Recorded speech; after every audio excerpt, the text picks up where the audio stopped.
Hey everybody, what is going on? Hexlex here, got another Master Duel video for you, and because it is Monday, we are once again going to do one of our weekly viewer specials. So for those of you who are unaware, if you haven't seen this series before, or if you're new to the channel, first of all, welcome, and second of all, this is the series we do every single Monday, the viewer special, in which we look at games from you all, the viewers, instead of just seeing me play all the time. It's really nice to be able to see a variety of decks, a lot of really cool games and situations. The latter I especially like because, you know, when putting out videos every single day and trying to play so many different decks, like, I do admit that sometimes I have to include games in videos that I'm like, you know, it was kind of a quick duel, but it at least had like some kind of a quick, interesting thing that happened, right? But the nice thing about the viewer special is that there are so many of you playing so many awesome back and forth games that this gives us an opportunity to kind of see that style of duel, you know, kind of concentrated all in one place. So it's very, very nice in that regard too. But just, you know, it helps us kind of feel more like a community, I feel like, as well, getting to like congratulate each other in the comments in the Discord on our awesome decks and cool games. Speaking of the Discord, if you want to go ahead and submit a game for the viewer special, you're going to want to go to the description below. You'll find a invite link to our Discord server, the Hexlexplex, and in the Master Duel section, there's a channel called Viewer Special Submissions. The main thing you're going to want to put there is your 9-digit player ID. That way I can see your publicly saved replays. Please do make sure that you are publicly saving your replays, as well as double checking and making sure your 9-digit player ID is put in correctly. Because if neither of those things happen, then I'm not able to view your games. You are definitely welcome to submit as many different replays as you have saved. The only thing I really ask is that you don't just submit the same game week after week over and over again. But yeah, if you've got like 10 different replays, that's cool. You can do 10 different submissions. I'm definitely okay with that. Just make sure that, again, you're leaving your... it's publicly saved, that you're leaving your ID. Oh, and it also helps if you want to leave a little blurb about the game. It could be as simple as I played this deck versus this deck. Or if you want to go into more detail, that definitely helps too. But either way, I do definitely watch pretty much everything that comes through. So even if your game doesn't get featured, one, I probably did see it. It's a very likely chance I did. And then two, there is always the next week as well. Because again, we do this every single Monday. So anyway, let's just go ahead and move on to these games. Okay, our first duel comes to us from Kintaku, who is submitting a game where they are playing Nemleria. We're going to be up against Rescue Ace. It should be this duel here against Johnny Blaze. Dreaming Nemleria. So we've actually seen this deck on Viewer Special at some point in the past when Oni Girly was playing it. And Oni, I think, actually topped one of the Challenger Cups with Nemleria. So definitely not a deck to underestimate. I see we have a matching field and everything. I got a lot of really good going second cards as we're going second here, so that's pretty good. Opponent's going to lead with Rhoda for the Rescue Ace Airlifter. We're going to fire off the Ash Blossom here. Looks like they get to summon the Fire Engine, but they don't get to search a spell card here, if nothing else. Alright, let's see what they've got. Interesting, they actually had the Emergency in hand and chose to pitch it for the Yubel Star, setting up the original Sin. Sending off the Airlifter for the Hydrant. Is their last card already the Turbulence, I wonder? No, because you can just add it, never mind, off the Hydrant, of course. Okay. Alright, so banishing a couple of cards for the Turbulence. Now we're also linking off the Yubel Star and the Fire Engine into SP. Yep, that'll give the target protection to the Turbulence here. Makes sense. Pretty standard Rescue Ace turn 1 in that regard. Having the Turbulence, Hydrant, and SP set up on turn 1 here. As well as, of course, the 4 back row. Alright, we're not done yet, though. We're going to activate the alert for the Preventer. Next, we're linking off the Hydrant and the SP Little Knight for... Yeah! So this is something that's been, I've noticed anyway, a lot more frequently lately on ladder. And that's the number of decks that are like randomly teching Vert Anaconda, Albaz, Brand Diffusion, and Jowgen for this little line to be able to basically Albion Sanctifier lock in any given deck. And I don't know what's up with the sudden, like, influx of this. It's funny that it only happened after the Gimmick Puppet got banned, because, like, the Gimmick Puppet with its lingering lock is honestly still probably a better target than Jowgen, even if you're just, like, teching the engine like this, right? I guess to be fair, Jowgen is, like, a bit less of a dead card. You could normal summon it if you really needed to and use the effect, but, yeah, no, this is definitely just one of very many reasons why Sanctifier just has to go. My I told you so hat is becoming a mainstay staple of my headwear ever since the Albion lock started cropping up. And I've seen people say, no, it's Vert Anaconda's fault. If we ban Vert Anaconda, then people can't do this. And it's like, yeah. Or we could ban Albion Sanctifier, the card actually causing the non-games. See, this is a prime example. Vert Anaconda being used in this way is actually a prime example of what I like about blending archetypes. That, I think, is really creative, to splash branded into any given deck with the Vert Anaconda. And again, I think that that is kind of the peak of creativity of Yu-Gi-Oh! Is how you can intermingle these archetypes that look like they shouldn't work together on the surface at all, right? It'd just be really cool if there's something like a Mirror Jade or something and not, you know, a Sanctifier, which is the thing that is creating the non-game. So, I'm definitely still of the mind that Sanctifier is a problem here, and not Vert Anaconda. But, anyway, God, so stupid. I hate this stupid card. Just out here creating so many non-games. Can we just, like, ban it already, please? Alright, well, fortunately for us, we have a pretty good board wipe card here. The Raigeki does not target either, so that means Sanctifier doesn't have a way of protecting against it. And I was gonna say that none of the Rescue Ace cards are live, but of course the Preventer effect does let them bring back the Banished Airlifter, which is gonna add the Rescue Ace HQ. We get to use the Change of Heart here to try to turn off their Rescue Ace spell and trap cards, but it does target, meaning the emergency will effectively let them dodge here. Alright, we can go for the Sweet Dreams Nemleria, adding our Dreaming Nemleria, putting in the Pentascale, and then activating the effect to place the Dream Tower. Dream Tower F now gets to banish 2 to add 2, right? It's 2, yep. And we have the, yeah, this card here lets us draw 2 cards. Oh, that's not even a once per turn either, that's cool. Ooh, we got the Thrust for another Change of Heart here, so we can once again make sure our opponent's Rescue Ace cards are no longer live. Double tributing the Stolen Hydrant and Turbulence for the Dream Defender. Bringing back the Dream Devourer. We're going to swing in for 4,500 here. So we know their 2 face-down cards are the 2 Rescue Ace trap cards. So we can play around that accordingly. And what is this last card we set here? What does this one do again? Show another Nemleria card, vanish a number of cards from your extra face-down, apply the following effect. 1, add a card, 2 damage is halved, send, negate the effects. Okay, so we can negate all of our opponent's stuff if we need to. That's cool. Alright. Okay. I'm gonna flip that up just to establish it. Makes sense. OSS Graveyard effect is activating here. Adding another Hydrant. Okay.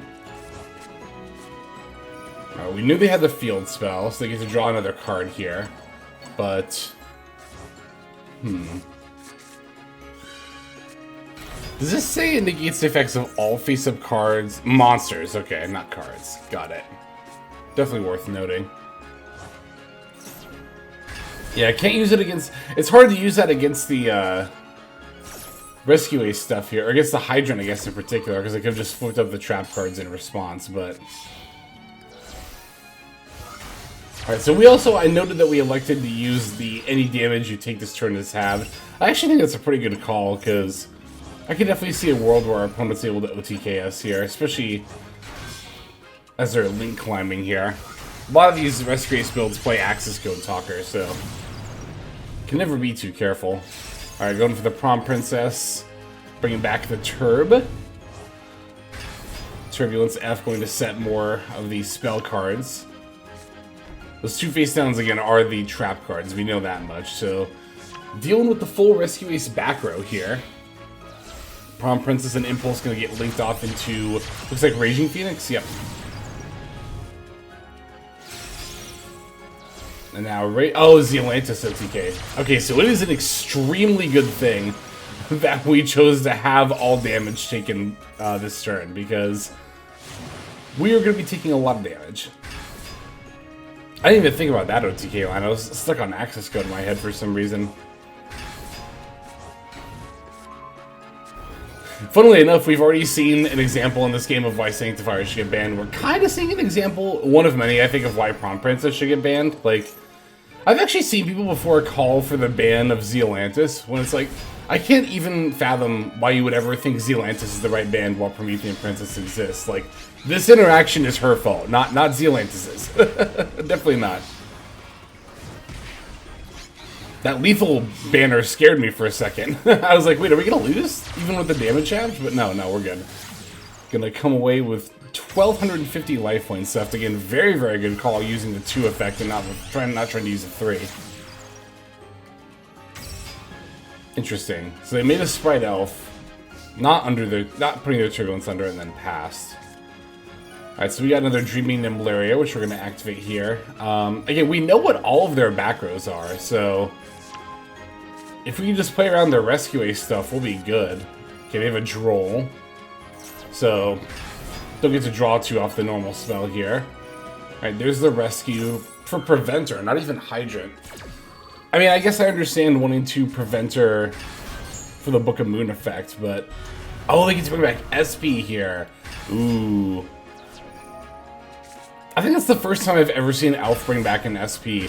There were so many people who said Elf needed to get banned for this exact interaction. And I think, I'm not even exaggerating when I say I think this is the first time since SP's come out that I've actually seen Elf bring her back.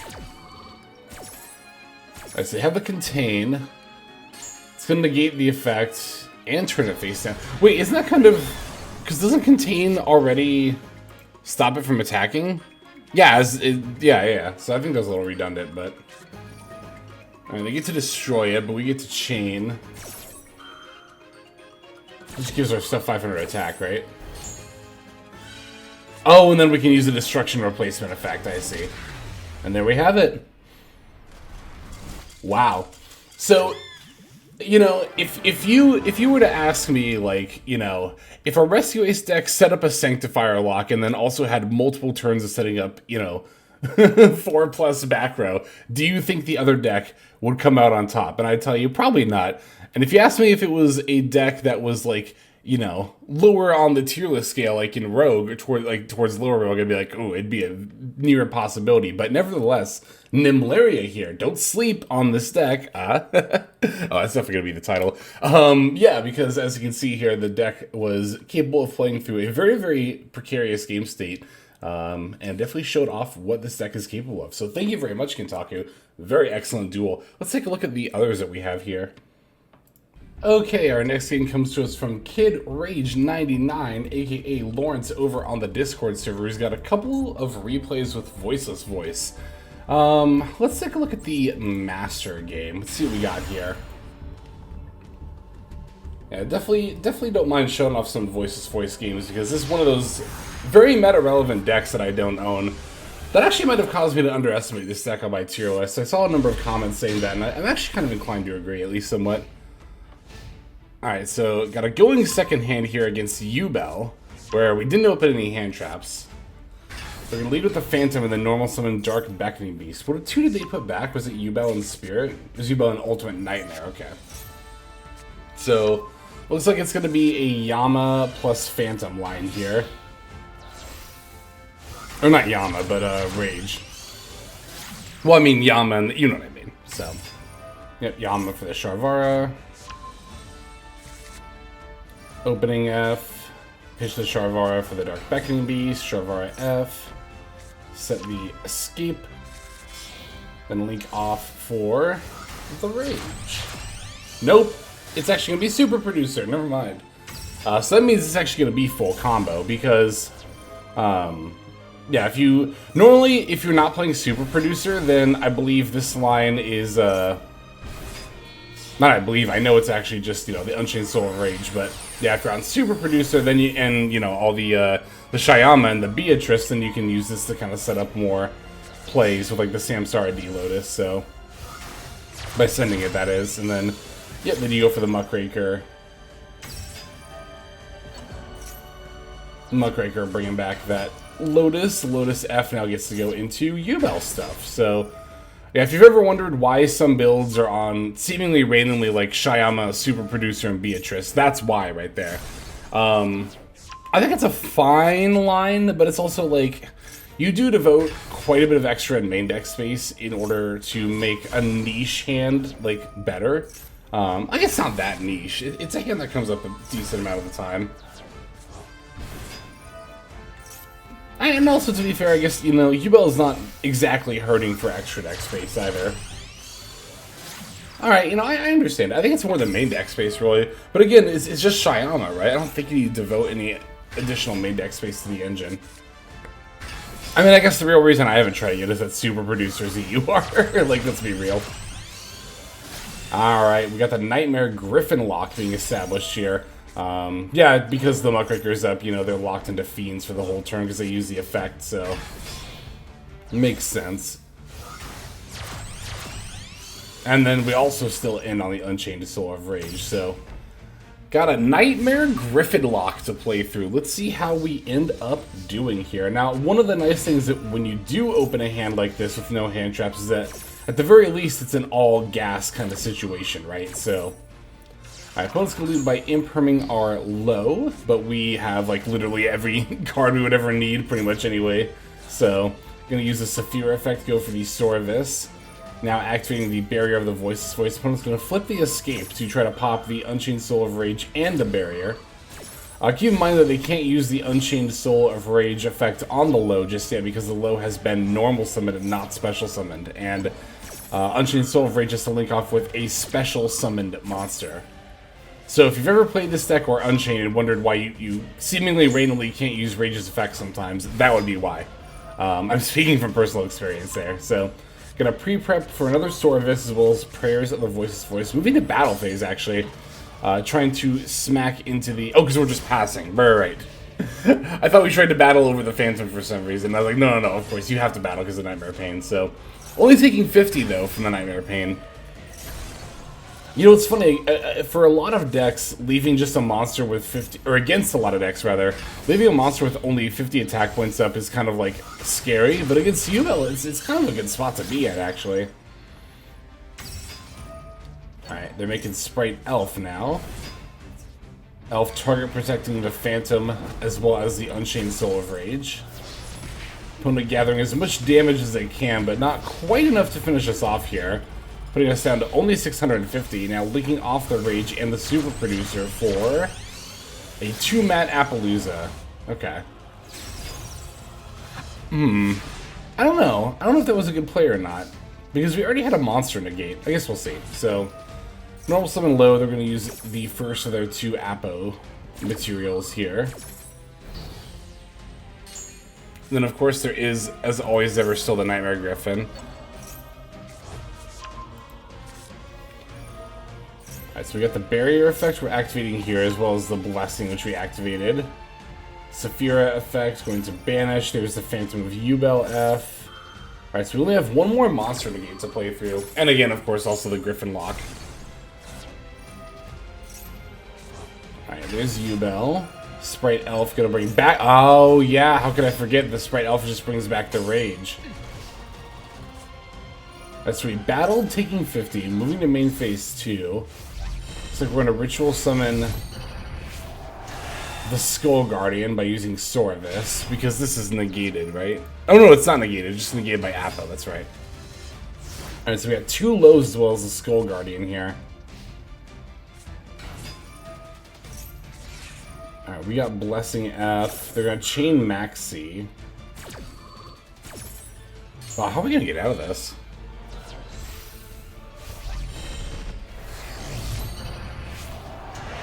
Going for the Sorvis. We get to draw low F, bringing itself back. We get to draw again. We get to search off the low. Oh wait, we didn't. Never mind, because we're activating the Nightmare Pain right now. Okay, Rage plus Lotus for SP.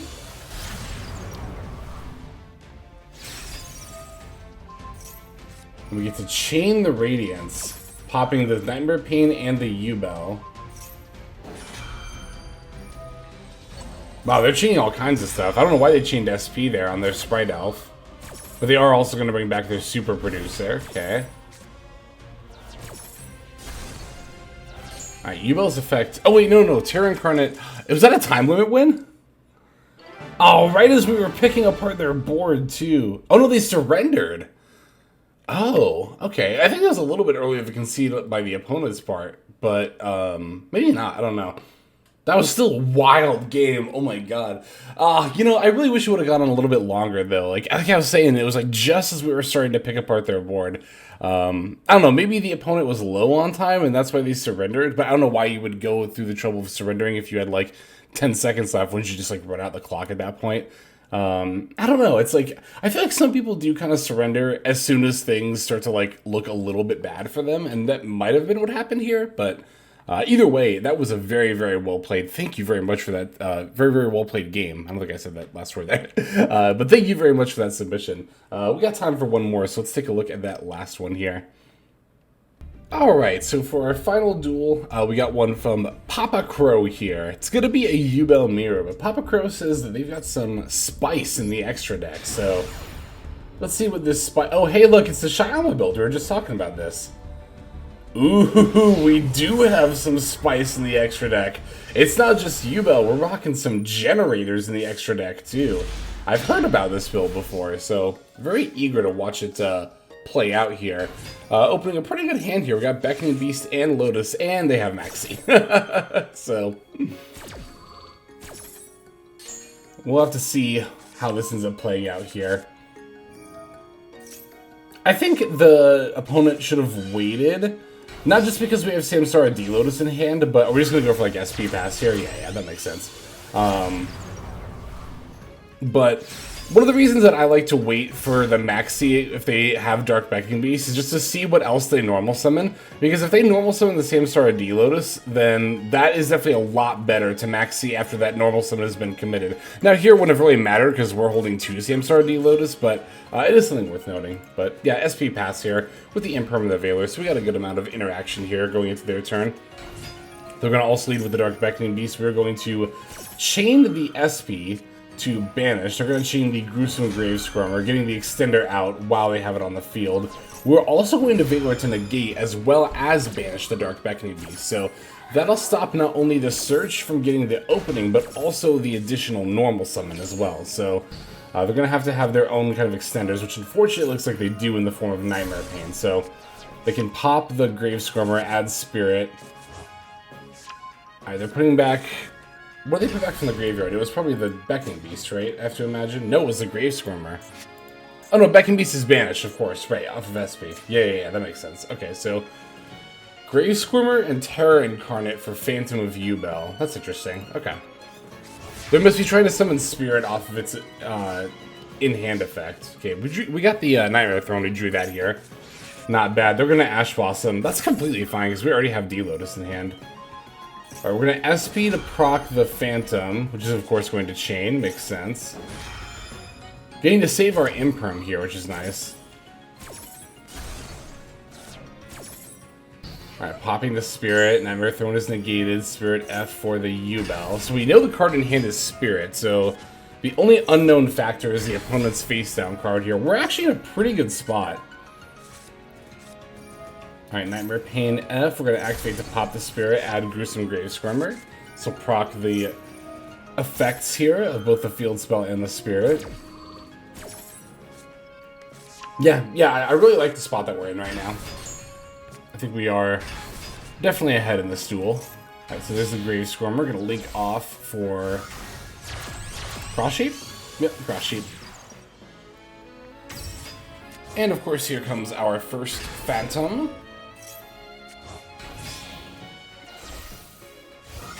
Alright, is this Yama? It is Yama, alright. Yama F for, of course, the Sharvara. Now we're linking off Cross Sheep and Yama for the 2-mat Apo. Makes sense. Alright, we do still have to kind of deal with their Nightmare Pain / Yubel situation. But I'm sure we'll figure out something. Alright, we're proccing the Yama effect now, so...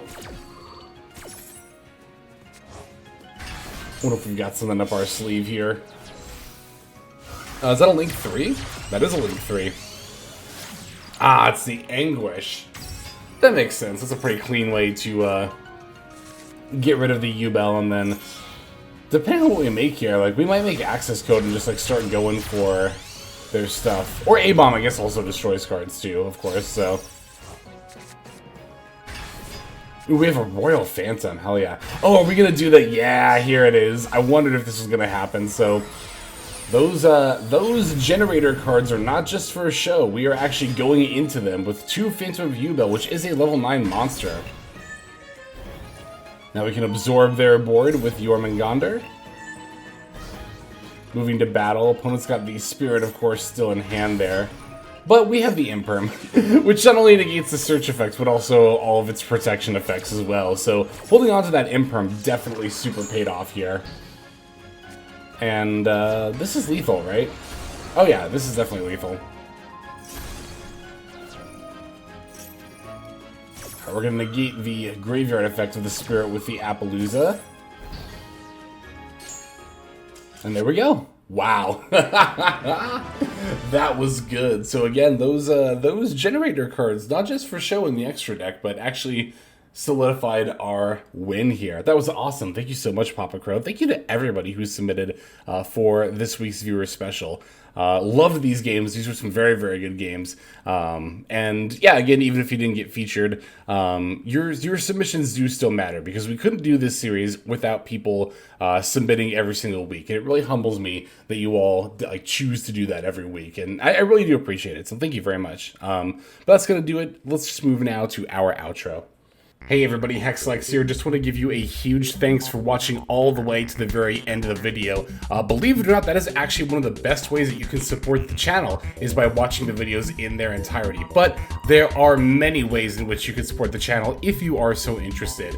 The names that you're seeing on screen here, I gotta give an extra special thanks to, because these are people who have chosen to either become a member on YouTube, which if you're interested you can do as well via the join button next to the subscribe button down there, or have signed up over on Patreon and become members there. Link to that is going to be in the description below. Without the support that is being offered by, again, all the people that you're seeing on screen right here, I would not be able to take the time to dedicate to uploading daily YouTube videos. So thank you so very much. But there are also other ways you can support as well. Again, link to the description below. If you like my deck tracker that you'll see in a lot of my videos, the Untapped Companion, you can download that for free, and if you use my affiliate link down there, then that also goes a long way towards supporting the channel. That's again free. So is subscribing here on YouTube. That's also free and a huge way to support. You can also check out Twitch, once again linked in the description below. Following and subscribing over there will not only support as well, but also give you notifications of when I go live if you want to catch some of the live streams. But really, no matter how you choose to support, it all adds up and it all definitely means the world. So thank you, each and every one of you. For now, this is Hexlex. I'm going to be signing out. But more than that, I'm hoping that you have a fantastic day.